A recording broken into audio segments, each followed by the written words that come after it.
se recebe alguma notificação. Gravação está acontecendo. Vamos fazer uma oração rápida, depois eu passo para o professor Alberto, amém? Querido Deus, eterno Pai, te louvamos, Senhor, bendizemos o seu nome. Queremos te agradecer por essa oportunidade, esse privilégio de podermos aprender mais de ti, da história da tua igreja. Toma o professor Alberto em tuas mãos, capacita da graça, unção. Toma as nossas mentes em tuas mãos também, Senhor. Nos ajuda, Pai, que possamos vencer a preguiça, o comodismo, tudo quanto nos impede, ó Deus, de avançar, ó Pai, nesse caminho maravilhoso que é servir ao Senhor. Usa-nos para a tua glória, te louvamos em nome de Jesus. Amém. Pronto, estou aqui online. Deus abençoe vocês. Amém. Graça e paz a todos. Boa noite. Vamos dar início à nossa segunda aula do componente História da Igreja. É uma honra poder estar compartilhando e debatendo esses estudos com os irmãos. A palavra do pastor Éder, do pastor Wilson, foram mais do que necessárias, pois esse curso, de fato, é uma bênção de Deus para a igreja, no sentido de que nos instrumentaliza para que possamos conhecer mais a nossa fé, a nossa história, a nossa tradição, que são riquezas que Deus deixou ao longo da história, nos permitindo nos debruçar sobre os ombros de gigantes do passado, para que possamos defender, explicar, evidenciar a nossa fé de modo inteligente, bíblico, histórico, fundamentado. Eu fico, diante do que foi dito, eu fico me perguntando, aonde queremos chegar, né? O ID do Senhor Jesus, ele independe da nossa formação, mas se nós pensarmos que a nossa formação, estudo e busca pode nos levar a lugares outros do que normalmente nós cristãos temos acesso, podemos encontrar mais pessoas, acessar mais pessoas, comunicar o evangelho a mais e a outras pessoas. Quem nunca esteve em um ambiente em que não tinha nenhum cristão? Existem muitos espaços onde os cristãos não acessam. E, através do estudo, de cursos, o Senhor pode nos levar a lugares que nem imaginamos. Então, vamos passar pelas portas que Deus abre.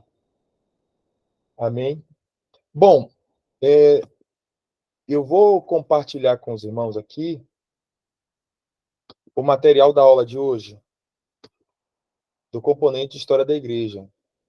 Iniciaremos a aula de hoje fazendo uma breve retomada do que foi falado na aula passada. Meu computador está um pouco lento, mas, por favor, alguém poderia... Agora eu não tô vendo vocês.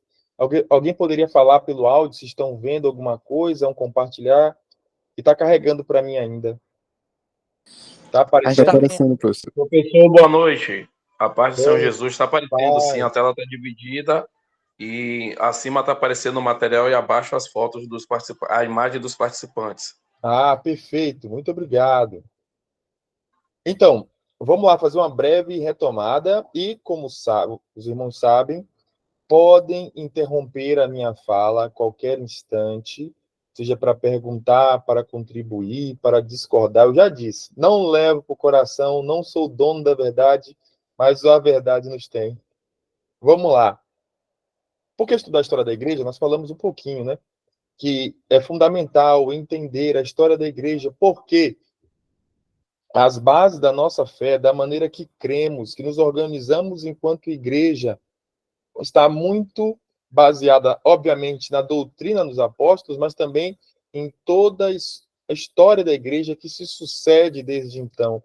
Eu acredito que na nossa aula nos trouxe e abriu portas e possibilidades para refletirmos acerca da importância da história para a formação da Bíblia, da teologia, da forma como cremos, da forma em que nos organizamos e nos enxergamos enquanto igreja. Passamos também lá pelo período patrístico, o período que sucedeu o período apostólico, naquele contexto histórico marcado e conhecido historicamente como igreja primitiva, onde os primeiros cristãos se arvoraram por construir uma teologia tendo em vistas uma defesa da fé, haja vista que naquele contexto a teologia estava na ordem do dia e todos só falavam sobre isso e sem cânon, sem sistematização, com a igreja ainda no seu início, grupos heterodoxos, que nós chamamos de hereges, se levantaram para levantar questionamentos à fé cristã. E nesse contexto, os pais apostólicos, que nós entendemos que não são superiores, não são maiores, não são melhores, mas foram cristãos que se debruçaram sobre as escrituras para começar a estruturar o pensamento cristão. Vimos que eles se valeram da filosofia da época, também da doutrina dos apóstolos, do Primeiro Testamento. Vimos que os seus escritos foram importantes, são autoritativos e históricos, entretanto, não são inspirados. Vimos na aula passada também como se constituiu o cânon bíblico, que não foram os concílios que deram início à Bíblia, mas a Bíblia já era reconhecida pela igreja. A igreja sempre reconhece o que é seu, mediante o Espírito. Os concílios tão somente confirmaram aquilo que a igreja já havia entendido como canônico, com o que era apócrifo. Nós entendemos que apócrifo não é espúrio e não é amaldiçoado, mas são aqueles textos que não comporam o cânon, mas têm uma importância cultural e histórica para nós. Vimos alguma coisa a respeito da apologia ou apologética, ou os primeiros pais polemistas que defenderam a fé, conforme diz as Escrituras, em face às heresias. Então, vimos que que a igreja, historicamente, sempre foi reativa. Ela não tomava dianteira nas suas formulações, mas antes, frente a um confronto, a uma heresia, a um questionamento da fé, os primeiros pais, os primeiros cristãos, se levantaram para fazer uma defesa e, consequentemente, formular o cânon da resposta e explicar as doutrinas da fé. Bom, como nós já vimos nas aulas de história, no ensino médio, no ensino fundamental, vimos que a história tem uma baliza, uma forma de organizar. Imagina pensar em milênios da história da humanidade de uma maneira sistemática. Assim como na teologia nós estudamos teologia sistemática, porque a Bíblia, embora seja a palavra de Deus infalível, inerrante, ela é complexa e assistemática. O que eu quero dizer com isso? Existem verdades variadas que estão de Gênesis a Apocalipse. Então, a teologia sistemática tem como objetivo organizar aquilo que na Bíblia está espalhado por toda a Escritura. Com a história não é diferente. Por isso que existe essa divisão entre história antiga, história medieval, idade moderna e idade contemporânea, a qual nós estamos inseridos hoje. Bom, ainda na Idade Antiga, nós aqui estamos falando sobre o Constantino e os seus concílios. Olha essa imagem, que talvez você já tenha visto em algum momento na sua vida, que é uma estátua do imperador Constantino. Com certeza você deve ter ouvido falar desse nome, desse imperador romano, entre Júlio César, entre Otávio Augusto, entre Vespasiano, entre vários imperadores romanos que dão nome a ruas, a cidades, que estão aí o tempo todo. Esse, com certeza, você já ouviu falar, e existem mitos sobre ele, né? Que ele adulterou a Bíblia, que ele fez isso, que ele fez aquilo. Então, um objetivo da história é tirar os mitos, tirar os estigmas, as ideias equivocadas. Eu costumo dizer que o historiador é o chato do rolê, até rimou. Historiador é aquele que, diante do que é falado no senso comum, que as pessoas falam, repetem, não sabem a origem das coisas, não sabem por que se procede assim, é aquele que questiona, é aquele que faz lembrar o que as pessoas querem esquecer. E sobre Constantino, vamos quebrar alguns mitos, vamos repensar outros, vamos manter algumas histórias que nós já sabemos, mas, sem sombra de dúvidas, trata-se de uma figura importante para a nossa história. Veja lá, Constantino, nós falamos, existem muitos mitos, e seu papel na história do cristianismo ela é fundamental, é inequívoco que precisamos estudar e conhecer um pouco mais sobre ele. Uma das primeiras grandes contribuições, talvez a maior contribuição de Constantino, é o Édito de Milão de 313. O que era isso? Nós sabemos que desde o período apostólico, como diz lá na palavra de Deus, quem quer viver piedosamente Jesus Cristo padecerá perseguições, e desde as origens a igreja tem passado por perseguições. Passam os apóstolos, passam os pais, e os imperadores romanos encontram os cristãos como um boi de piranha, como bode expiatório, como onde eles lançam, por diversas razões, o seu descontentamento com a fé cristã. E lá no ano de 315, Constantino ele dá uma contribuição incrível para a história do cristianismo, quando ele e Licínio assinam o Édito de Milão, documento que proclama a neutralidade religiosa no Império Romano, ou seja, Constantino faz cessar as perseguições religiosas no contexto do Império Romano, onde havia um sem número, né? Entenda que o Império Romano era um território vastíssimo, que ia lá naquela região do mar Mediterrâneo, né? A Europa praticamente toda, a Ásia, o mundo conhecido na época estava basicamente nas mãos do Império Romano. E haviam ali várias religiões, entre elas o cristianismo, que sofria bastante com a perseguição imperial, e isso cessa a partir de Constantino. E Constantino não faz apenas cessar as perseguições imperiais como cristãos, mas também traz concessões importantes, sem as quais a igreja demoraria muito mais para chegar às dimensões que chegou. Vamos falar um pouquinho sobre a conversão de Constantino. Algumas pessoas dizem que ele não se converteu, que ele simplesmente utilizou do nome de cristão para conseguir apoio popular, já vista que o cristianismo era uma religião que crescia exponencialmente, que crescia sobre medida naquele contexto.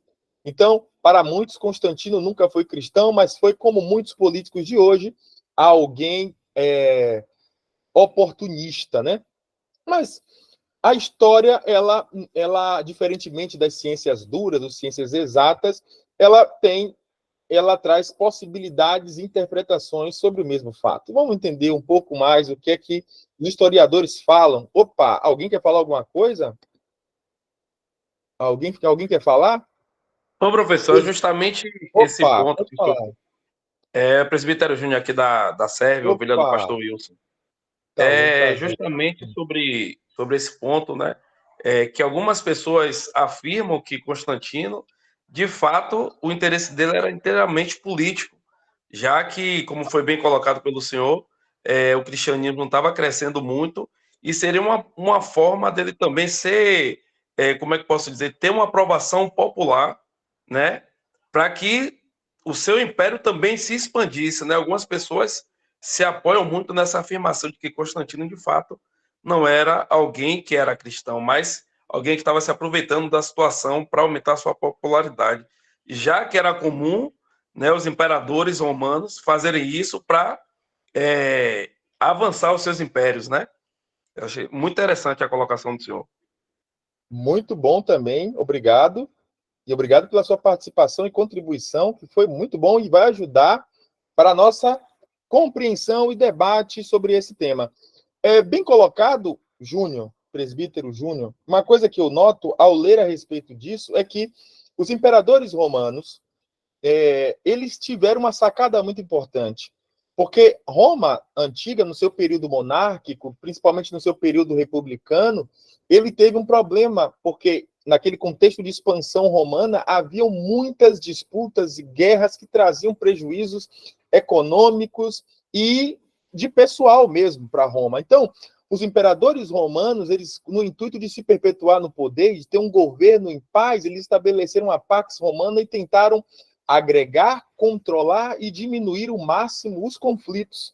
Desde Otávio Augusto, desde os triunviratos, nós vemos a política de pão e circo, nós vemos as várias estratégias de controle das elites, para tentar manter de uma maneira harmônica aquele vasto império, evitando conflitos. Constantino, malandramente, ele vai na mesma lógica. Até hoje você percebe que na cidade como Salvador, é bom contextualizar, né? Às vezes a gente olha assim, a pessoa mal tem saneamento básico, não tem trabalho, uma vida não tem dignidade, um péssimo salário, desemprego, mas no final de semana tem uma cervejinha, tem uma festa, e aí tudo certo na Bahia, de São Salvador. Né? É uma técnica utilizada, uma estratégia política para se manter no poder, né? E manter o povo de uma maneira não combativa. Então, é possível, certamente, Constantino, como hábil político, tenha se valido desse expediente. No entanto, pode não ser toda a verdade. Pode não explicar tudo acerca dele, que ele é uma figura bem interessante. Mas veja, a conversão de Constantino é um tema de debate entre historiadores. Alguns dizem que sim, outros dizem que não. Mas, por exemplo, o pastor Wilson Porte, ele vai dizer que se de fato ele se converteu, a fé era rudimentar, estava bem no começo, né? Apesar que ele só foi batizado próximo da morte, algumas das suas ações lançam dúvidas sobre apenas essas manobras ou se de fato teve uma conversão. Veja, Constantino, ele promulgou o Edito de Milão, que faz cessar as perseguições, ele constrói as basílicas, ou também ele desapropria construções que eram dedicadas a deuses pagãos, e agora ele direciona para o cristianismo. Perceba, ele vai ser uma figura importante que ele vai puxar a sardinha para o cristianismo. Ele vai dar favores econômicos, oferecer benefícios econômicos, isenções fiscais à igreja. Uma coisa que me faz pensar também, abrindo um breve parêntese, que nesse contexto existe o crescimento do que alguns autores, como André Miller, que é um autor de um livro que eu tenho aqui, esse livro que eu já mostrei na aula passada, que é uma leitura importante, não pode ser única leitura sobre o assunto, mas ela é uma leitura interessante para início de conversa. André Miller, História da Igreja, volume 1, são 2 volumes. Nesse livro ele fala que, nesse momento histórico, com o governo de Constantino, ele se usa desse expediente de ajudar a igreja, de dar benefícios econômicos, isenções de impostos, tudo aquilo que era conveniente ao povo, e o povo não passava a se converter não por uma experiência genuína com Cristo, mas passa a se converter por uma questão de conveniência, porque ser cristão não é mais motivo de vergonha e não era mais razão para perseguição, mas agora era um caminho para benefícios e para auferir lucros, benefícios políticos, sociais, isenções. Então, nesse contexto, o autor identifica que trata-se de uma oportunidade para crescimento da cristandade.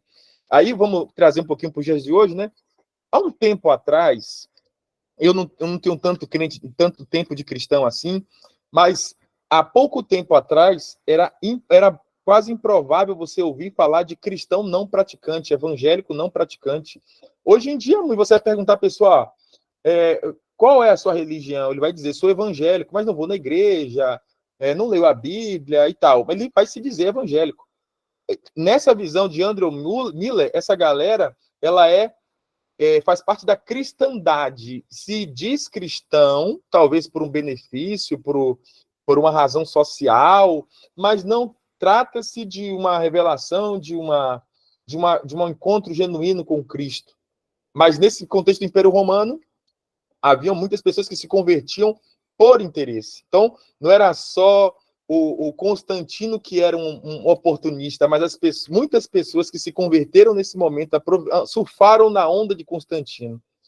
Aí ele também gerou uma legislação cristã, criou leis inspiradas na fé cristã, protegendo crianças, porque, a princípio, como nós já vimos, o cristianismo ele surge como uma religião de escravizados, de plebeus, de pessoas não afortunadas, e agora com Constantino há um crescimento exponencial de pessoas da alta classe romana que se autodenominam cristãos, mas por uma questão de conveniência. Então, vamos seguir, né? Pensando, perdão, para alguns autores, a exemplo de Franklin Ferreira, que eu também citei na aula passada, ele vai dizer que essas ações e benefícios auferidos por Constantino à igreja dão indícios de uma conversão, de uma mudança de mente, né? Seria esse enviesamento pró-cristianismo, essas ajudas à igreja que propiciaram o crescimento da igreja, que, segundo Franklin, são indício de uma vida transformada. Então, eu não sou especialista no assunto, não quero ser conclusivo, mas pode ter havido, presbítero Júnior, as duas coisas. Ele como um hábil político que se valeu disso, mas que também estava num processo de conversão. As duas coisas podem ser verdade. Ele pode ter sido... Ele tem que estudar mais a respeito, mas o que eu acho que é mais importante para nós é entender que houve sim uma importância sui generis, diferenciada por parte de Constantino para o crescimento do cristianismo, que deixa de ser a religião de vergonha no Império Romano, de perseguição, para tornar-se a religião das elites. Logo mais a gente vai ver que a coisa vai se inverter, né? Mas note, essa questão da cristandade, dos cristãos nominais, é uma coisa importante para refletir até os dias de hoje. Aí vamos ver um pouquinho dos concílios, que eu trouxe um pouquinho na aula passada, né? Um dos eventos mais importantes do reinado de Constantino foi o primeiro concílio de Nicéia, em 325, século IV, portanto, para resolver a controvérsia sobre a natureza de Cristo, onde nesse concílio fica decidido que Cristo é 100% homem, 100% Deus. Hoje a gente pode parar para pensar assim, talvez as pessoas pensem que isso não faz tanta diferença, mas naquele contexto, e na verdade faz sim, faz total diferença, biblicamente, teologicamente, e para a estruturação da nossa fé, né? Se nós acreditamos na justificação, que Cristo, ele morre no nosso lugar, como Cordeiro Imaculado, como sacrifício perfeito, que nos dá aquele sacrifício que satisfaz plenamente os justos desígnios de Deus, tinha que ser uma natureza humana, mas obviamente sem pecado, e tinha que ser também Deus, 100% Deus, alguém, um mediador que participou das dores e delícias de ser humano, ao passo que também tratava-se de uma divindade, do próprio Deus encarnado, né? Então, essa é uma doutrina importantíssima, decidida no Concílio de Nicéia, e nós cremos nisso até hoje. Existe um homem à destra de Deus, ou existe um homem na glória, Jesus venceu. Temos lá um representante que sente as nossas dores, que sabe o que é padecer, na glória, que intercede por nós ininterruptamente. Isso é glorioso. Os eventos mais importantes... Aí temos o credo chamado de credo niceno, que afirma a consubstancialidade de Jesus com o Pai, um fundamento doutrinário crucial para a igreja, a ideia de trindade, a triunidade, que é tão central para a nossa fé cristã. Aí vamos ver um pouquinho das resoluções dos concílios ecumênicos, o que foi resolvido em cada concílio após o período de Constantino. Os principais concílios entre o século IV e V houveram outros. O de Nicéia, né, definiu a doutrina da Trindade, afirmando a consubstancialidade, ou seja, Jesus e o Pai da mesma substância, o Espírito Santo.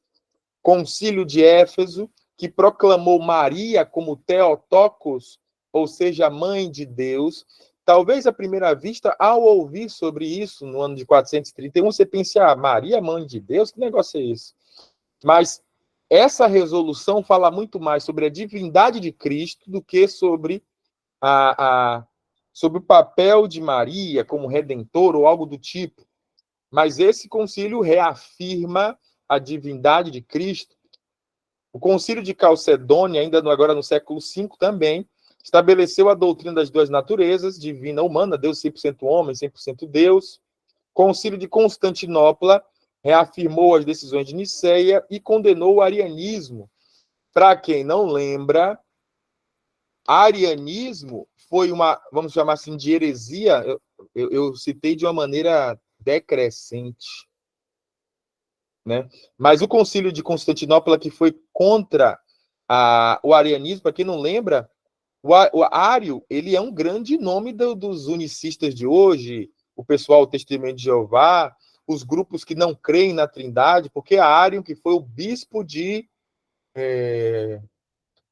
Alexandria, se eu não me engano, um bispo que dizia por A mais B que não existe negócio de Trindade, que isso aí é heresia e etc. Aí tivemos um bispo, ou eu acho que eu devo estar confundindo, mas tivemos um bispo africano chamado Atanásio, que defendeu a doutrina da Trindade no Concílio de Constantinopla, reafirmando as decisões de Nicéia. Foi muito importante.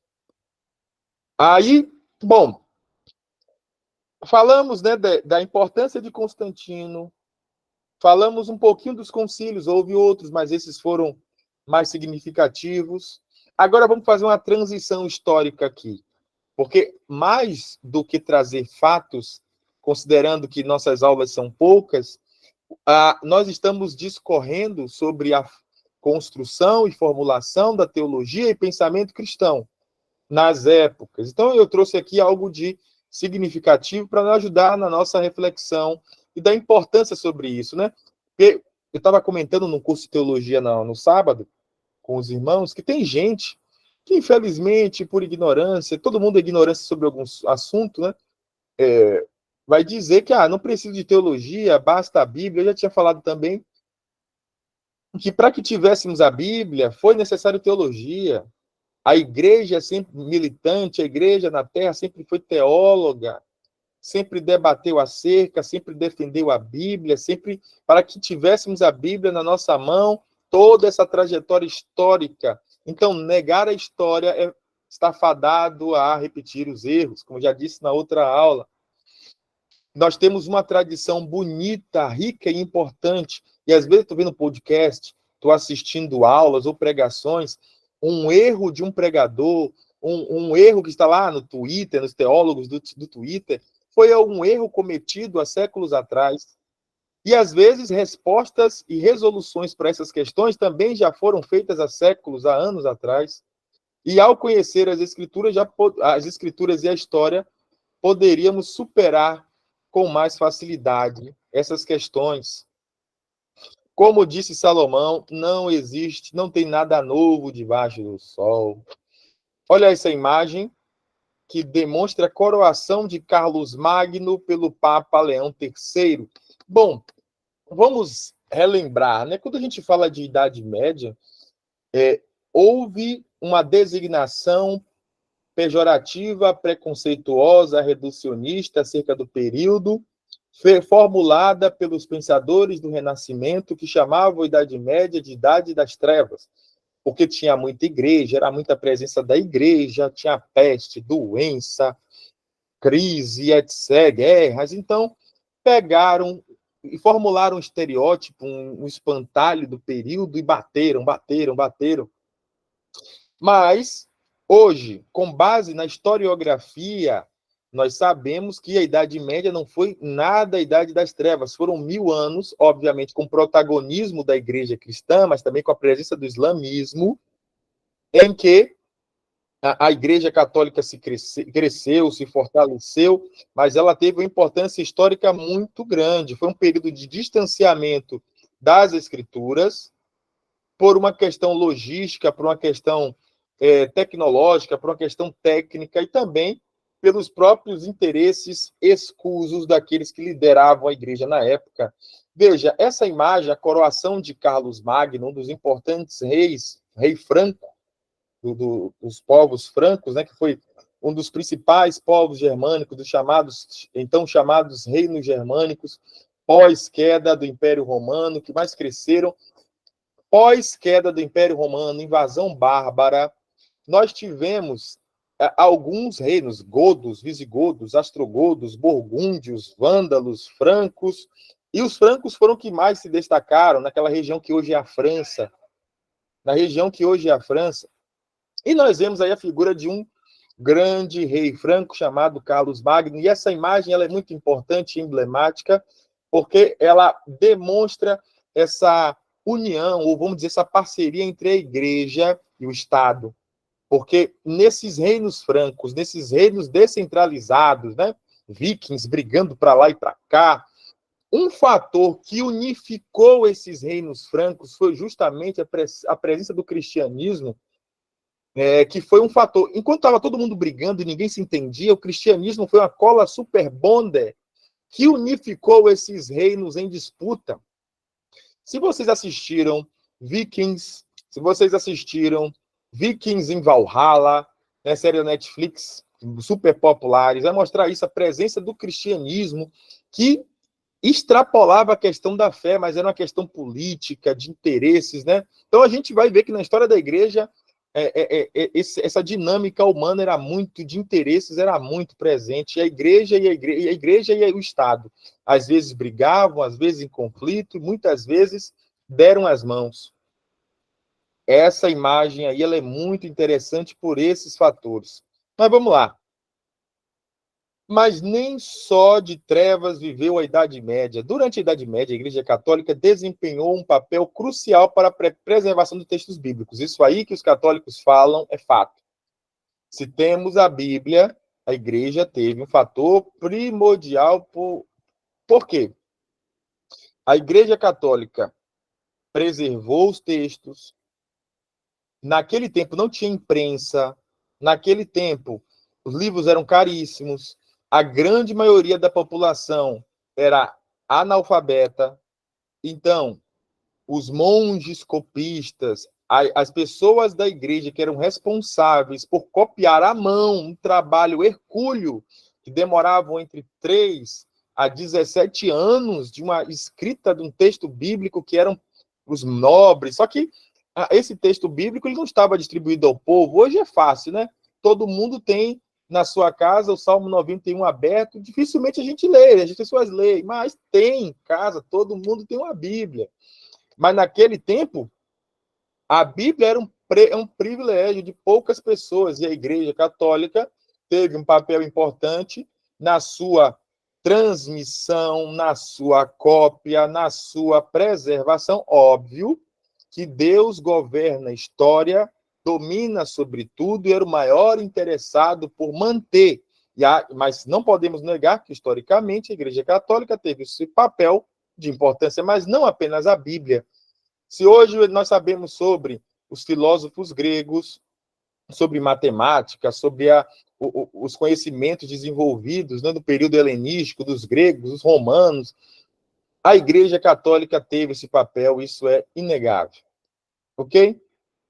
No entanto, foi um período, vamos colocar, trevoso no aspecto em que a Bíblia ela vai ficando cada vez mais restrita aos clérigos, aos profissionais da fé, vamos colocar assim, enquanto o povo, imagina só, as missas em latim, não havia a Bíblia na língua vernácula, ou seja, na língua do povo. Só quem entendia as escrituras eram o alto clero, né, que estavam ali. E foi um período de muita apostasia, né, de desvio consciente da fé. Claro, se tem distanciamento da palavra, o próximo caminho é abismo, é apostasia. Isso aconteceu na Idade Média. Conhecimento bíblico e ensino. Agora, uma coisa que na história, na Bíblia, fica presente, patente, fácil de identificar, é que houve sim um distanciamento das escrituras, um declínio moral e teológico, mas sempre teve. Deus ele nunca fica sem testemunho. Se você vai lá, senta e fica pensando, ó céus, ó terra, como é que falava aquele carinha? Ó céus, ó vida. Aí Deus vai te mostrar, cabeçudo. Tem 7.000 que não se dobraram a Baal. Deus, ele não fica sem testemunho na terra. E naquele tempo, haviam pessoas crentes, cristãos devotos, que se levantaram para a leitura e ensino das Escrituras. Claro que tivemos nomes importantíssimos, né? Aqui eu não citei na antiguidade Agostinho de Hipona, mas eu podia citar aqui o Bernardo de Claraval, poderíamos citar Tomás de Aquino, poderíamos citar outros e outros nomes aqui da fé católica, da teologia escolástica, que foram importantes, que retomaram também, eles beberam da teologia dos patrísticos, da filosofia, do conhecimento da época, mas eles eram criticados porque eles faziam uma teologia muito rebuscada, faziam perguntas muito fora da realidade, quantos anjos poderiam dançar na ponta de uma agulha, era a preocupação dos escolásticos medievais. Eram perguntas que ninguém estava fazendo. E essa é a crítica que alguns teólogos sofrem, né? Assim como filósofos, pessoas que estão olhando tanto para o céu, para as coisas excelsas, ou de coisas complicadas demais, que não tem nenhuma aplicação prática. O pastor aqui da igreja, ele diz, bom, às vezes o cara está fazendo teologia, está empolgado na declinação do grego, mas ele vai pregar, ele quer explicar minuciosamente as declinações do grego, do hebraico e etc, que isso tudo é bom, é louvável, tem que buscar mesmo, mas na hora da mensagem, da pregação, a mãe que está lá aflita, preocupada com o filho, com a salvação da família, com problemas de toda a ordem, esperando o conselho de Deus, e você está lá com preciosismo, falando do sexo dos anjos.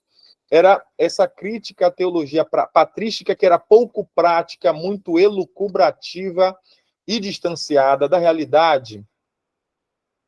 Então, teve pontos positivos e pontos negativos.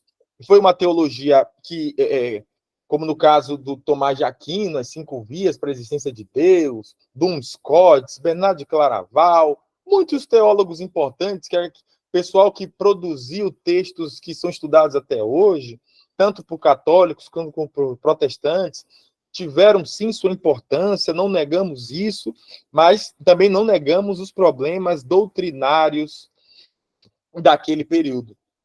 Bom, vamos lá dialogar com a história da Idade Média. Foi um período marcado por doenças, pestes, epidemias, a exemplo da terrível peste negra, né? Que aquele mundo tão teológico, com pouco avanço da medicina, os avanços tecnológicos, científicos na Idade Média foram muito lentos, e a princípio, durante a expansão da peste negra, que hoje a gente sabe que era resultado da pulga do rato, né, naquela Europa que sofria com problema com saneamento, com sujeira, o comércio, a insalubridade, tudo aquilo. A princípio pensou-se que foi o castigo divino, a mão de Deus pesando, né? Me fez pensar que hoje em dia, quando as pessoas querem falar mal de alguém, dizer que alguém é atrasado, vai chamar, rapaz, você é medieval. Pelo menos eu já ouvi gente falando assim. Mas hoje tem gente medieval, viu? Quer ver? Eu vou dar um exemplo. Antes da pandemia, teve um negócio horroroso, vocês devem lembrar, né? Um negócio horroroso aqui no Carnaval do Brasil, onde estava o Satanás, que estava agredindo Jesus na Sapucaí. E teve gente falando na internet que essa foi a causa da pandemia. Aí eu fico pensando, gente, a Idade Média mesmo. Já pensou?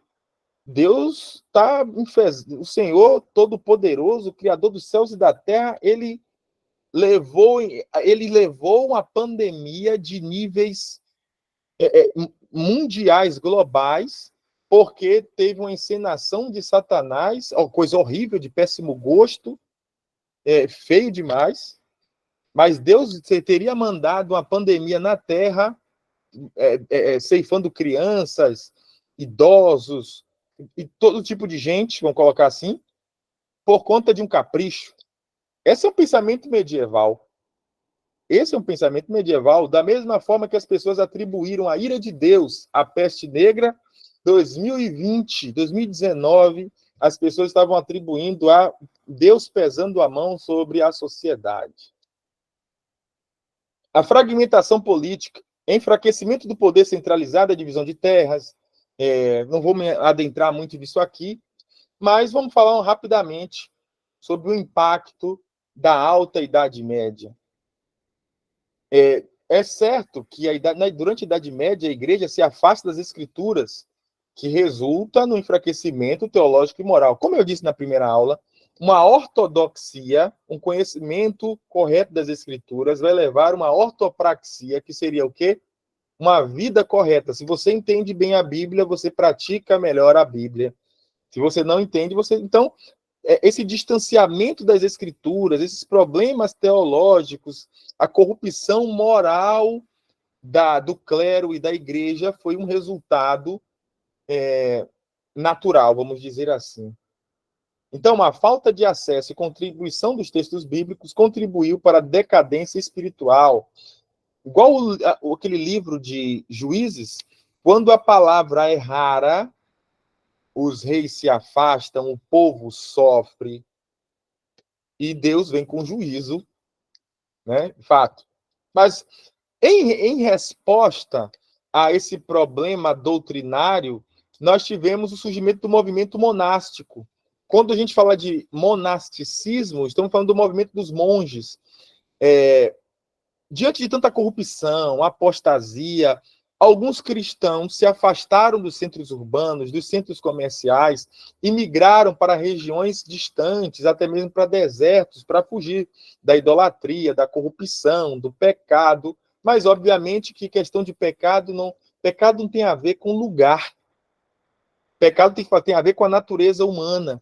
Mas era uma tentativa de muitas pessoas em buscar uma vida devotada, mais santificada, né? Distanciada geograficamente da corrupção da igreja regular no centro da Europa. E esses monges deram origem às primeiras irmandades católicas, e grupos católicos também foram missionários na Europa, tiveram uma importância muito significativa para a expansão do evangelho na Europa e no mundo conhecido naquela época, inspirados por Jesus Cristo, que nada possuíam, devotavam a vida aos outros. Os monásticos viviam em comunidades que enfatizavam a abnegação e a vida comum, contrastando com a natureza humana inclinada ao interesse pessoal. Bom, outra coisa que eu podia trazer como paralelo é que a igreja da época o clero era muito grande, havia alto clero, existia baixo clero, mas a formação teológica não era muito boa, e esse afastamento da escritura, que era o privilégio para poucos, levou essa corrupção moral, uma queda teológica, um problema grave, onde os clérigos estavam casando, os padres casando, uma vida libertina, e muitos cristãos não aceitaram aquilo e saíram fora. Obviamente, esse movimento ele vai dar origem a novos movimentos, né? Vai trazer a novos movimentos. Vamos falar um pouquinho já da reforma, que é um resultado dessa degradação moral, apostasia, afastamento das escrituras. A igreja medieval refere-se à Igreja Católica durante o período da Idade Média, uma instituição central que exerceu grande influência espiritual, econômica, política e social na Europa. Agora, a gente não pode esquecer que, para e passo ali, juntamente com a Igreja medieval, vai surgindo os islâmicos, né, os muçulmanos, que surgem com Maomé no século VII, portanto, durante a Idade Média, onde Maomé recebe a revelação do anjo Gabriel, não é isso? Do anjo Gabriel, e começa a pregar o Islã. E o islamismo ele vai crescendo rapidamente, só não domina rapidamente, de uma maneira mais drástica a Europa, justamente por uma resistência cristã. O Carlos Magno, o rei franco, cristão, aquele da imagem que eu mostrei para vocês, que foi um dos daqueles que fizeram a resistência na Batalha de Poitiers ao avanço muçulmano. Se hoje uma coisa interessante a se falar. Hoje, vocês sabiam isso, que a Europa está a passos largos para se tornar um continente muçulmano? A expansão do cristianismo de Constantino e da Idade Média, aquele crescimento enorme, os cristãos eles lutaram para manter a sua hegemonia na Europa. Mas os muçulmanos que não conseguiram na Idade Média, eles estão conseguindo agora. Que eles estão crescendo, invadindo a Europa, crescendo, enquanto nós, cristãos ocidentais, não queremos ter filhos, por exemplo, né? Não queremos. A Europa está passando por um processo de pós-cristianismo, de uma densidade demográfica muito baixa, poucas crianças nascendo. Os muçulmanos continuam reproduzindo como nunca, né? 6 filhos, 7 filhos, 10 filhos, se expandindo, africanos, árabes, expandindo o Islã na Europa. Em praticamente 15 ou 20 anos, a Europa será majoritariamente, a França, a começar pela França, vai ser o continente muçulmano. Os números apontam para isso. Alguém queria fazer algum comentário sobre o que foi falado até aqui? Que eu estou uma metralhadora, né? Que eu estou vendo o tempo passando aqui. Alguém queria pontuar alguma coisa? Podem discordar, viu? Não tem problema não. Não leva pro coração, não. Mas vamos lá. Beto, Oi. pastor Hélio, tudo bem? Opa, pode falar, pastor. Só fazer um comentário rápido aqui para os irmãos. Talvez eles não tenham ainda o conhecimento, vamos dizer assim, dessas doutrinas teológicas que você apontou aí sobre a união hipostática, né? A triunidade de Cristo, e algumas outras coisas que você tem falado aí, porque, né, não sei se eu expliquei bem, esse curso é um curso rotativo, então a gente vai passando por todas as matérias, né? Revisando. Então, só para dar uma luz, irmãos, nós vamos estudar isso, tá, gente? Quando estudarmos sistemática, quando estudarmos introdução à teologia, nessas matérias, a gente fala sobre todas essas coisas. O professor Alberto falou sobre os pseudepígrafos, falou sobre os livros apócrifos, a formação do cânon, os concílios. Então, tudo isso ainda vai ser estudado com pormenores, né, durante o nosso curso. Então, talvez, se você ficou preocupado, pode ficar tranquilo que vai chegar o tempo da gente estudar isso ainda com um pouco mais de calma, tá certo? Mas a aula está extraordinária. Estou fazendo as minhas reflexões aqui do quanto a gente pode melhorar olhando para trás. Isso é importantíssimo. Estudar a história é importante, né, como já foi dito, para não cometermos os mesmos erros. Então, isso para mim tem sido um aprendizado assim formidável nesses dias. Mesmo já tendo estudado, já tendo passado por essa matéria, só nesse curso umas 2 vezes, né, mas, assim, muito interessante, porque toda aula é uma aula, e aí a gente faz as nossas reflexões e percebe o quanto a gente pode melhorar, o quanto a gente já tem acertado, sim, porque existem pontos positivos na igreja contemporânea, mas ainda a gente tem algumas arestas a serem aparadas, e essa aula tem sido, assim, muito esclarecedora. Deus abençoe, professor Alberto, valeu. Amém, pastor Éder. Obrigado, suas pontuações e colocações são sempre maravilhosas. O presbítero Júnior quer falar, mas só um minuto. Que o pastor Éder, ele me conhece. Eu não sei se é uma virtude ou se é um defeito ou se é os dois. De fato, o pastor Éder, pelo fato de ser pastor, por amar a igreja, como eu também amo, mas por amar a igreja, por estar na lida, por ser sério no que faz, eu percebo essa fala muito preocupada nos pontos positivos que de fato nós temos. Mas a minha postura e a minha atitude geralmente é fazer a crítica contrapelo, porque a ideia é tirar a gente sempre do lugar de conforto, porque não está tudo bem, não está tudo bem, nunca está tudo bem. Então, a gente só consegue perceber se a gente mexe nas feridas, né? Mas, enfim, é sempre bom ouvir. É sempre bom ouvir para que a gente também se equilibre. É importante. Pode falar, presbítero Júnior. É interessante o que o pastor Eda falou, mas um fato importante também é que todo esse conteúdo, para quem nunca estudou, teve contato, né, com teologia, principalmente história da igreja, parece algo fora da nossa realidade como cristãos, né? Porque a gente não estuda sobre isso. E é importante trazer para essas pessoas, muitas pessoas eu creio que nunca tiveram contato com esse tipo de conteúdo, para saber de onde nós viemos, para saber que nós sofremos, né, para chegar até aqui, o que aconteceu.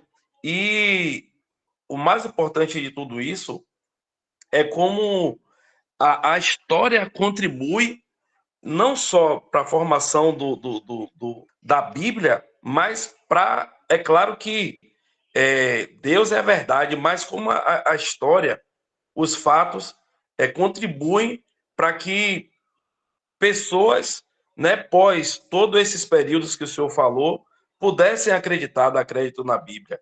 Né? Então, quando a gente começar a olhar e a buscar essas origens, talvez a gente tenha uma tendência a valorizar mais, né? E até puxando a fala do pastor Éder no início, né? De tudo que nós sofremos, de tudo que nós passamos, mas são pontos que, de fato, precisam ser abordados para que a gente tenha o mínimo de conhecimento sobre toda a história da igreja, né? Porque a gente sabe que teve esse início, né, a igreja em si, falando especificamente na Bíblia, em Atos, mas na prática é tudo isso aí que o senhor está falando e a história, eu sou também apaixonado pela história e isso é um ponto que traz muita veracidade àquilo que a Bíblia traz e um ponto importante, a história nos ajuda a contar e a entender a própria Bíblia. Sem sombra de dúvidas. Só fazer suas colocações muito boas, presbítero Júnior, como sempre. Agora, contribuindo também uma coisa, o pastor Éder, cuidadoso e atento, e a sua fala também é bom para me situar. Mas sabe uma coisa? Existe um público diverso. Eu ainda não tive o prazer de conhecê-los. Eu não sei com quem eu estou dialogando. Eu sei que são irmãos. Eu sei que são irmãos queridos e que nós devemos contribuir com aquilo que nós temos recebido da melhor maneira possível. Eu fico pensando, só para pegar um gancho, podem ficar tranquilos com relação a esses termos difíceis da teologia, a união hipostática, as duas naturezas, tudo isso vai ser trabalhado. Vocês estão ouvindo na história, mas vão ouvir em outros componentes com mais detalhes. É porque na teologia uma coisa complementa a outra, todos esses componentes vão ajudar a formular esse conhecimento teológico. E o pastor Éder, quando ele pensa nesse curso e disponibiliza, ele está possibilitando que essa parte tão importante do corpo de Cristo possa ser instrumentalizado, ter conhecimento para debater na igreja e no âmbito público. Quem somos nós na fila do pão? Eu fico pensando, qual é a nossa relevância na sociedade? Qual é a nossa participação? Nós somos chamados para falar. Eu sempre bato nessa tecla.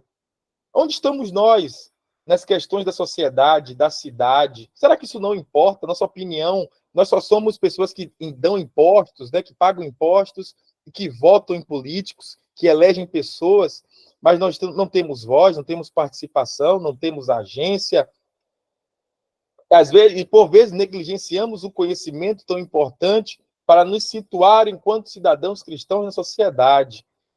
É triste saber que algumas pessoas não valorizam o conhecimento, mas eu também reconheço que a nossa dinâmica de vida é muito complexa e nem todos podem acompanhar, então vejo como privilegiado de estar compartilhando com vocês, de estar conhecendo com vocês, tendo essa troca e sabendo que é tudo para o lucro de Deus, que Deus ele não está fazendo isso, nem abrindo essa porta por nada, mas Deus está preparando o seu povo para uma grande obra.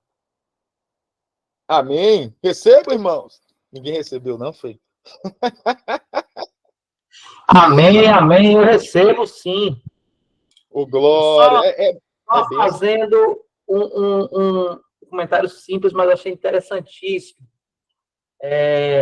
Já que a gente não se conhece, poderíamos tentar marcar um encontro teológico, uma igreja que ficasse bacana para todos nós irmos e fazermos aí uma manhã, um congresso teológico, um compêndio, um café da manhã com teologia, chamávamos uns amigos teólogos para fazer dar uma palavra assim sobre teologia. Eu super aprovo. Vamos fazer essa enquete no grupo, ver se a gente consegue marcar esse encontro para a gente poder se conhecer, né, pessoalmente.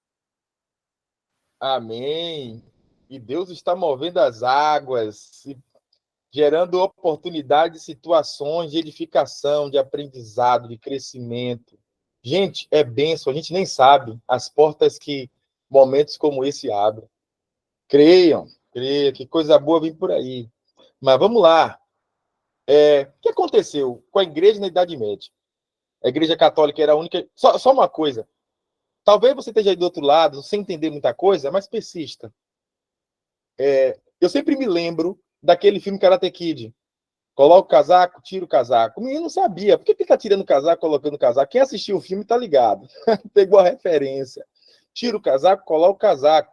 Depois, quando o mestre foi lá dar um golpe nele, ele colocou o casaco, tirou o casaco, se defendeu, atacou. É isso. Estamos criando alicerces.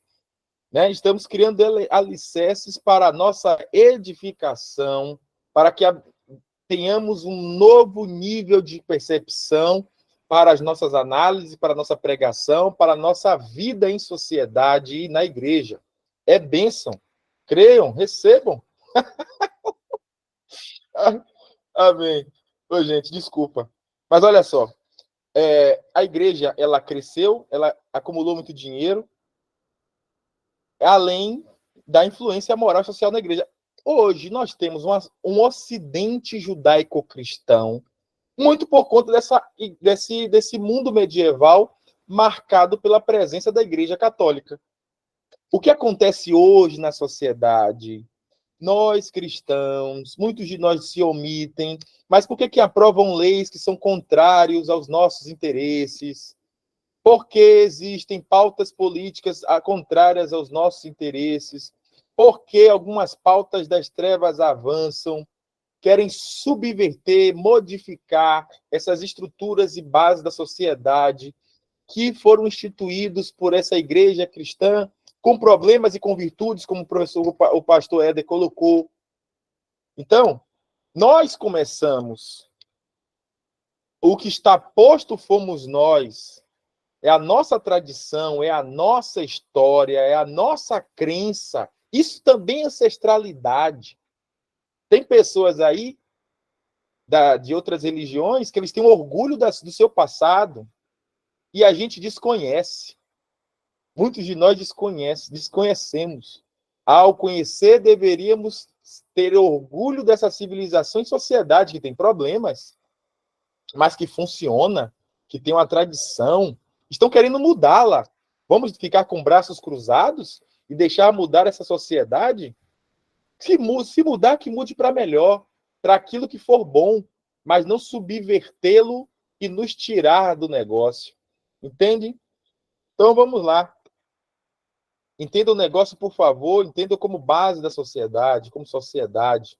Eu não vou me ater muito aqui às cruzadas, aos debates, mas enfim, a Igreja Católica, uma coisa que é bom de frisar, a Igreja Católica ela institui o Tribunal do Santo Ofício ou a Santa Inquisição.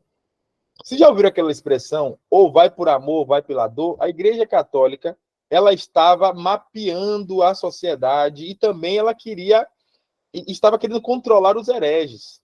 Se aparecesse alguém judeu, ou alguém que não fosse cristão, ou que tivesse uma crença diferente, poderia ser julgado, condenado, preso e até morto, queimado, das formas mais terríveis. Esse era o chamado Tribunal da Santa Inquisição, onde era uma instituição reguladora de costumes e de crenças da sociedade medieval.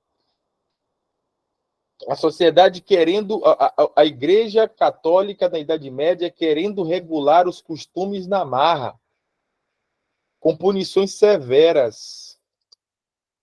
Aí veja, uma galera foram para, se tornaram monges, foram para o deserto e se afastaram dessa coisa toda. Outras pessoas começaram a resistir a esse avanço católico de outra forma. Vamos lá, como essa última parte, antes de falar do Tribunal da Santa Inquisição, né?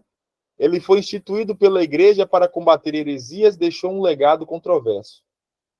As estimativas variam amplamente, mas os números apontam entre 30 mil e 300 mil execuções, como alguns historiadores sugeriram números menores.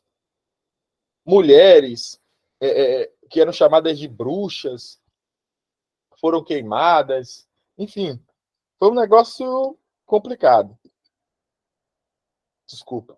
No ano 2000 apenas, o Papa João Paulo II reconheceu os crimes cometidos durante a Inquisição. É mole. O negócio aconteceu na Idade Média, a igreja só reconheceu o erro no ano 2000. Rapaz. Bom, aí vamos entender, claro que nós estamos falando de 1000 anos, não dá para entrar em detalhes, mas para dar uma ideia,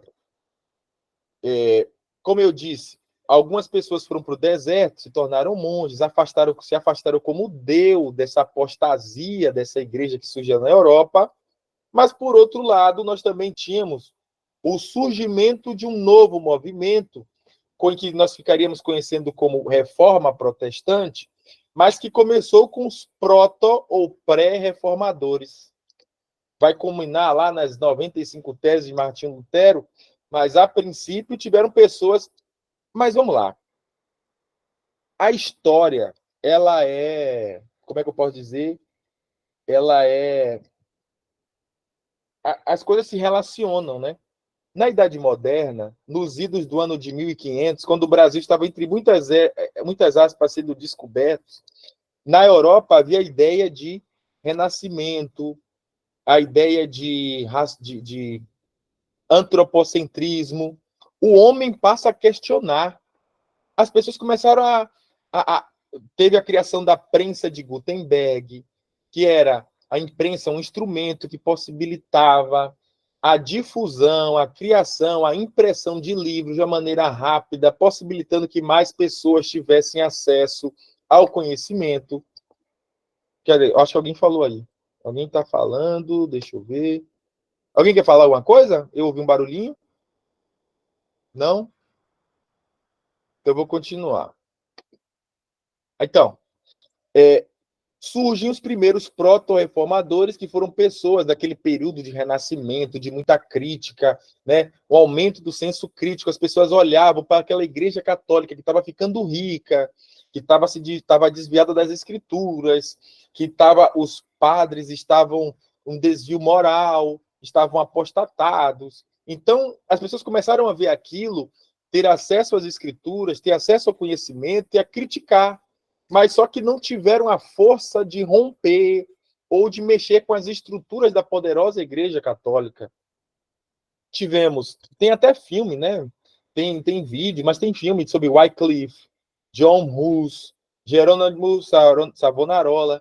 Eu lembro que um dos primeiros livros que eu li na minha vida, claro que é um livro muito simplesinho, mas é interessante para começo, Os Heróis da Fé, de Orlando Boyer, onde ele mostra de uma maneira muito romântica, né, a trajetória desses primeiros reformadores, homens de oração, de devoção, de leitura da palavra, e etc, etc, etc.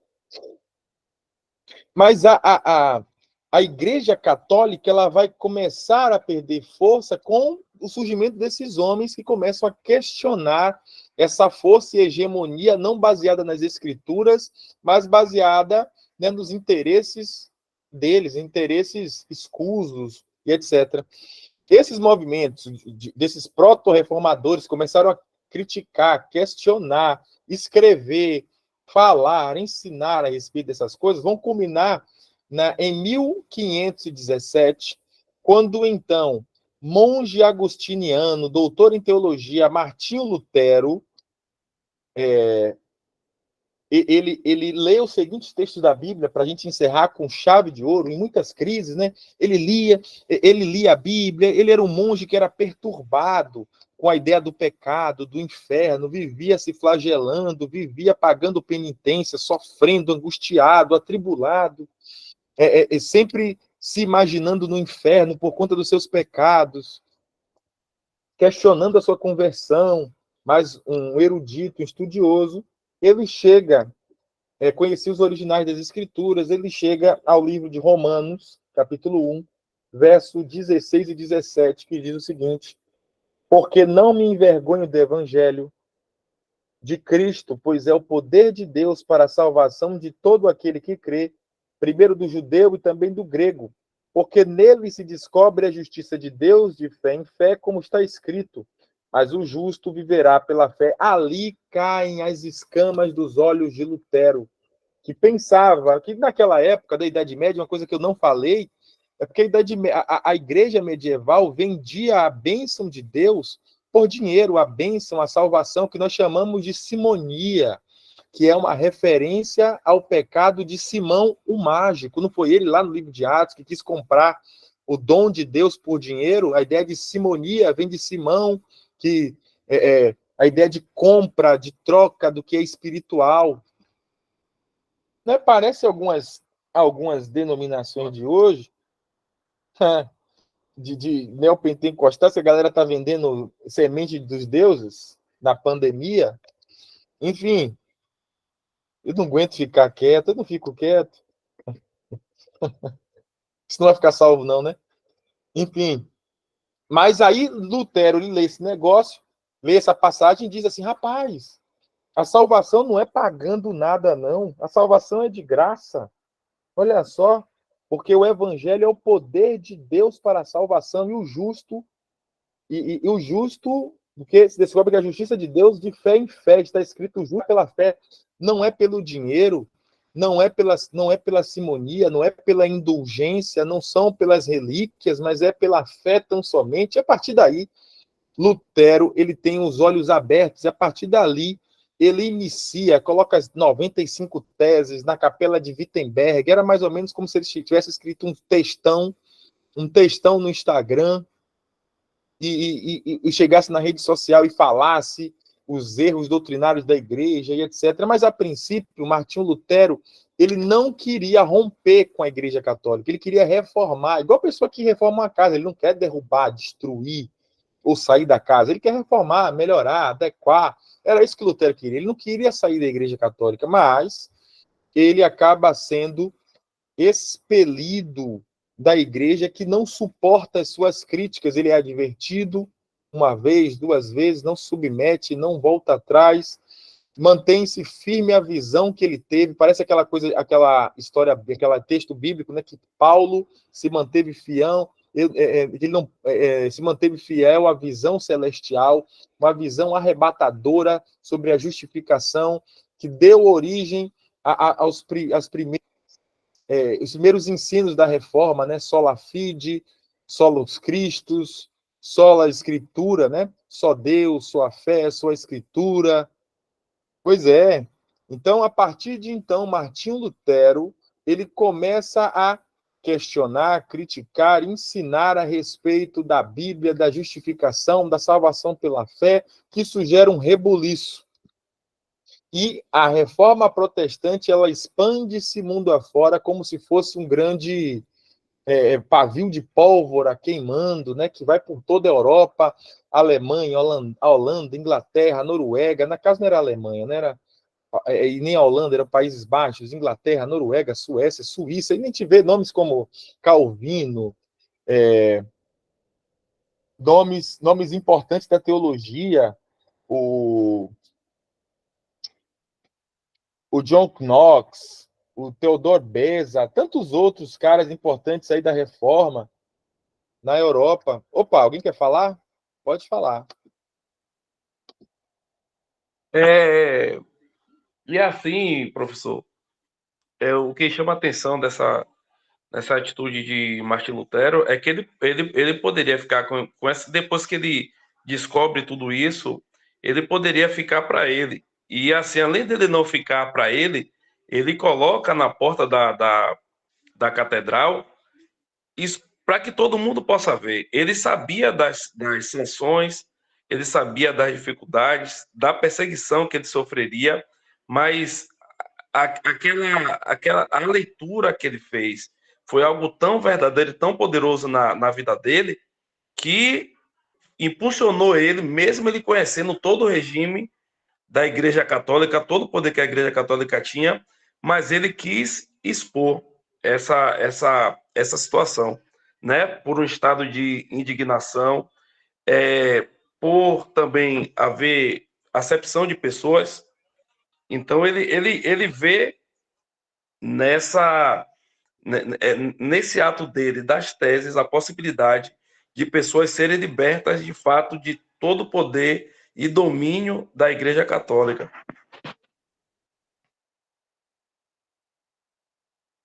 Muito bom, é verdade. E só para reforçar a sua fala, a influência de Lutero ela foi tão gigantesca e tão significativa, porque além de significar uma cisão, ele é excomungado, né? Ele é expulso da Igreja Católica, mas a partir daí, né, junto com esse mundo esse mundo antropocêntrico, é um mundo, a palavra não é racionalista, mas dessas ideias humanistas do período do Renascimento, e a imprensa de Gutenberg, a possibilidade de difundir e espalhar conhecimentos.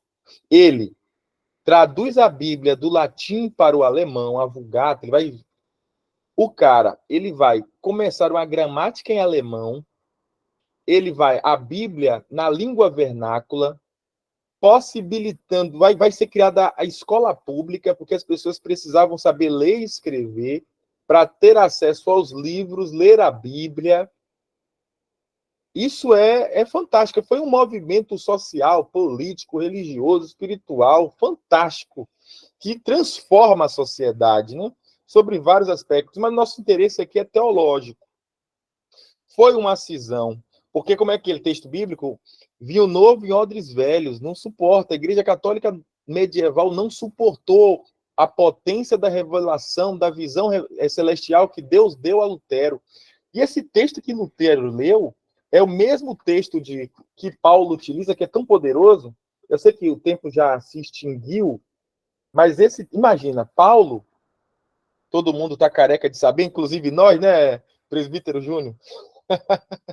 Todo mundo está careca de saber que Paulo, outrora perseguidor, que tinha vergonha, para ele o evangelho era motivo de vergonha, porque imagina, ele como um judeu zeloso da lei, de repente, ele que via Jesus como um falso profeta, o cara, ele é encontrado por Cristo no caminho de Damasco, os seus olhos são abertos, as escamas caem. A partir de então, aquilo que era motivo de vergonha, de problema, de ódio da parte de Paulo, agora é a vida dele. E ele não consegue fazer outra coisa senão viver pela missão de pregar o evangelho de uma maneira fiel, porque ele entende que o evangelho é o poder de Deus.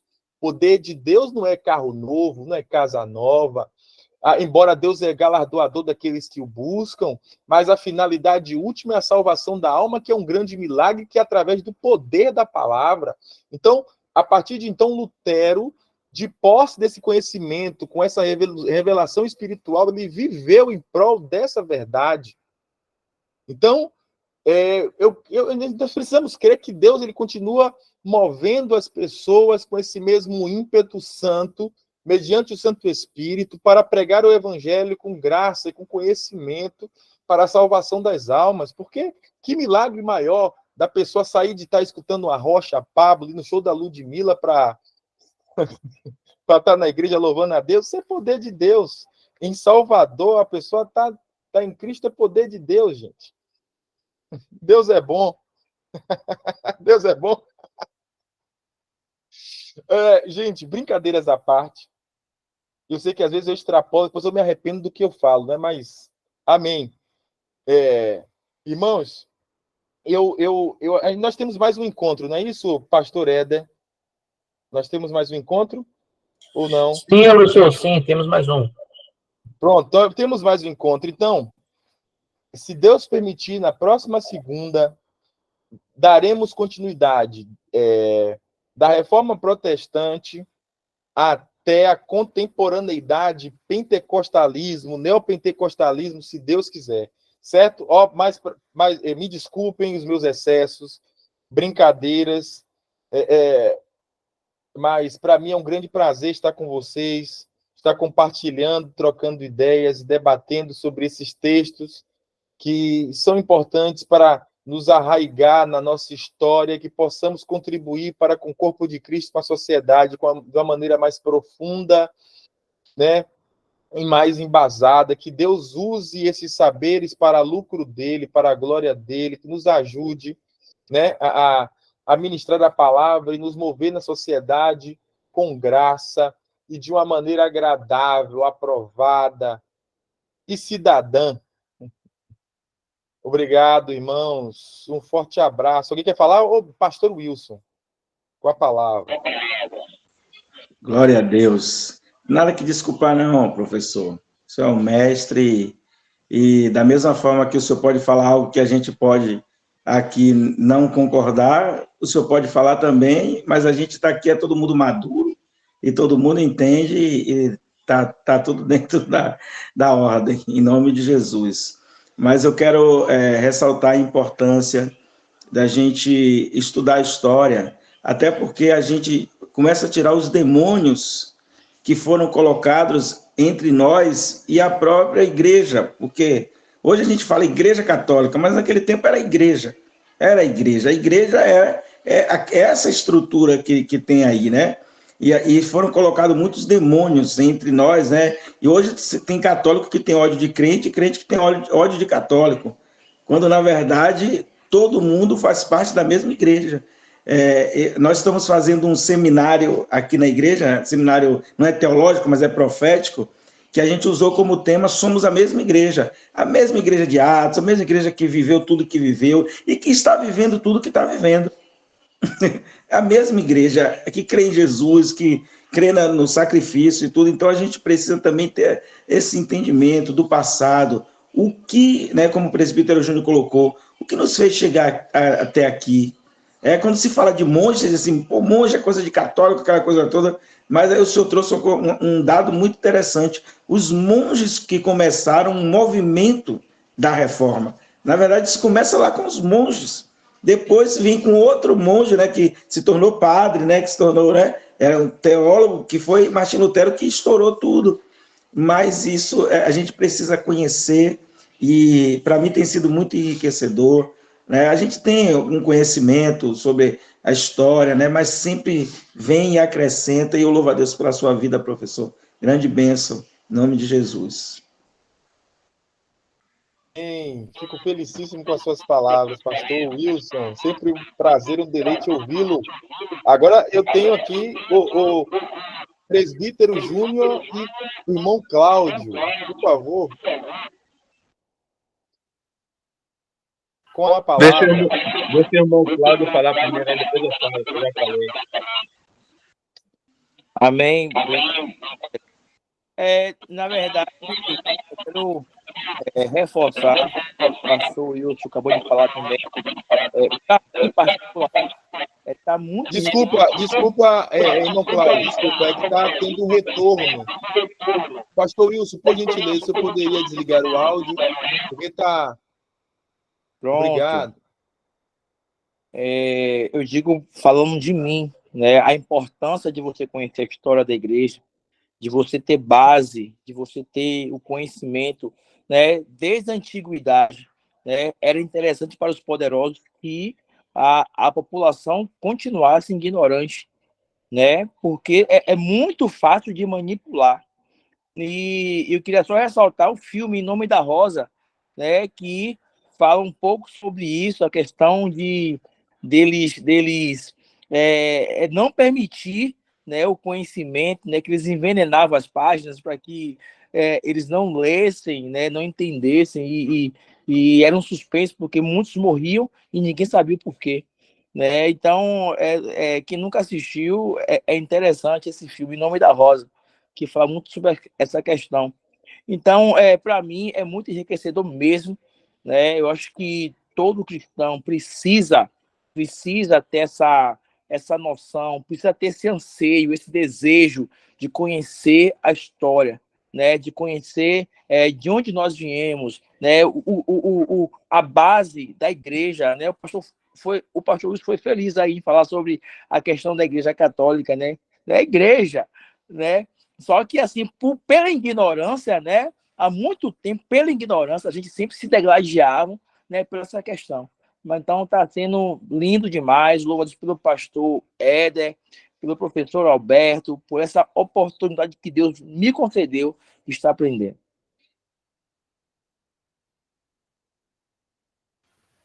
A glória é de Deus, mas os vasos se alegram. Glória a Deus, que eu fico muito feliz com essas falas. Presbítero Júnior? Professor, primeiro, eu eu fico muito admirado com alguém que se debruça, né, para aprender e, além de aprender, ensinar para as pessoas, né? Primeiro eu quero louvar a Deus pela vida do pastor Éder, pela ideia, né, de fazer esse curso, e louvar a Deus também pela sua vida, né, por sua dedicação em estar nos ensinando, né? Como o pastor Wilson falou, né? Nós temos um pouco de conhecimento, mas não existe, né? Há uma fala, um provérbio popular que diz que não existe ninguém tão burro que não possa ensinar, nem ninguém tão sábio que não possa aprender. E hoje eu me coloco na cadeira para aprender mais, saio muito edificado desta aula, e assim, com certeza, isso é de muita valia para todos nós, né? Todo conhecimento, tudo que nós aprendemos, essas bases que são importantes para nós, né? Eu acredito que a partir de hoje, ou melhor, a partir deste curso, muitas pessoas irão olhar o cristianismo de maneira diferente, irão se esforçar para aprender mais, para buscar mais. Aqueles que não tinham hábito de fazer leitura, pelas suas citações, pelos livros que o senhor tem indicado, vão se interessar, e aí sim nós teremos base, conhecimento para, com sabedoria e conhecimento, combater tudo que vem de contra aquilo que é a palavra de Deus, aquilo que são as escrituras. Parabéns, e eu louvo ao Senhor por sua vida, e eu me sinto um privilegiado de estar nessa aula. Glória a Deus. Glória a Deus. Glória a Deus. Obrigado pelo reconhecimento, e é uma satisfação mesmo, de coração, esse momento de aprendizado e a edificação mútua, né? Glória a Deus pela vida do pastor Éder e de todos os irmãos que se fazem presentes nessa aula aí. Então, vamos perseverar, irmãos. Para cima. Com a palavra, pastor Éder. Amém, amém. Glória a Deus. Gente, obrigado por mais uma aula, mais um dia aqui. Hoje a aula foi extraordinária, sei, viu? Que coisa maravilhosa. Nós conversando, falando, dando opiniões, interessantíssimo. O presbítero quer falar de novo? Pode jogar duro, presbítero, pode falar. É que eu apertei sem querer aqui, pastor Éder. Pode dar prosseguimento. Tranquilo, então. Gente, antes da gente encerrar, pastor Wilson, semana que vem, o senhor poderia trazer, assim, uma palavra, uma reflexão de 10 minutos aí no início da aula para a gente, para despertamento? Tem que ser cajado, viu? Que obreiro bom é obreiro que tem que aguentar porrada. Então, tem que ser cajado para a gente ir andando pelo caminho estreito. Então, aula que vem, o senhor faz aí uma reflexãozinha para a gente antes da aula, para a gente partir, então, para essa fase final, né? Gente, mais uma vez, obrigado. A participação de vocês é animadora. Quando vocês vêm para a aula, anima a gente. É nosso prazer estar aqui, servindo, ajudando, cooperando, ao mesmo tempo aprendendo. Eu acho que a humildade é algo fundamental para um ministro, para um obreiro. Então, como o presbítero falou, né? Não existe alguém que saiba tanto que não possa aprender, nem alguém que não saiba nada, Como é que é? Não existe alguém que saiba tanto que não possa aprender, nem alguém que não saiba nada que não possa ensinar. Devemos nos colocar nessa posição de aprendentes constantes e, sempre que possível, também cooperar com a vida dos irmãos. Deus abençoe os irmãos, um prazer, e vamos pensar nesse encontro aí para a gente poder se conhecer melhor, vai ser legal. Amém? Pastor Alberto, o professor Alberto vai postar no grupo lá o arquivo do Word. Posto sim. Pronto, então, eu vou Até encerrar amanhã. a aula. Pode falar, Até pastor. amanhã. Então, a gente... Até amanhã, porque ainda vou dar uns retoques, né? Dar uns retoques para enviar, mas eu encaminho sim. Amém. Então, Deus abençoe vocês. Um prazer mais uma vez. E vou encerrar agora a gravação. Assim que o Google me enviar, eu posto lá no YouTube e vou postar aqui o canal também da nossa escola. Tá bom, queridos? Deus abençoe a vida de vocês. Tenham paz, uma noite maravilhosa de descanso. Amém. Semana de milagres poderosos em nossas vidas. Amém? Deus abençoe. Vamos tirar um print. Esse a gente vai tirar bonito, pelo amor de Deus, porque da outra vez vocês tiraram cada careta minha. Rapaz, me ajudem, pelo amor de Deus. Vou contar até 3 para a gente poder tirar o print, tá bom? Se prepara aí, vai. 1, Amém. 2, 3. Pronto, eu vou postar lá no grupo agora. Se não esqueça, diz no computador e perca a foto. Mas Deus abençoe vocês, queridos. Até a próxima. Um grande abraço. Abraço.